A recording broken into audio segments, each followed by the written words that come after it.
Merci, Monsieur le Président. Par cet amendement, nous proposons que le Conseil territorial de santé puisse instituer des commissions pour chaque spécialité qui sont en tension sur un territoire donné.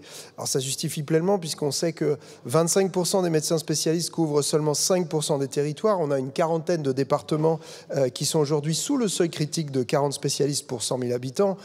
On connaît un peu les spécialités qui sont particulièrement touchées, la psychiatrie, la gynécologie, la pédiatrie. On a déjà eu l'occasion de le dire.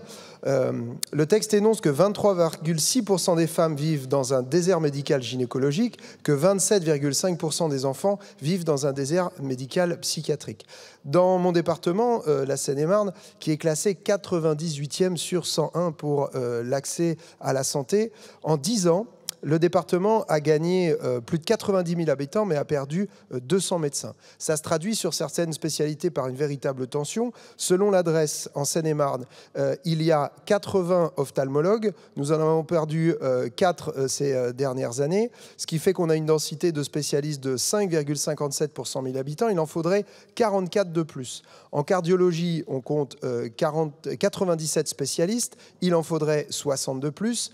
Côté dentiste, 722, il en faudrait 218 de plus. Infirmiers libéraux ou mixtes, on en a un peu plus de 2300.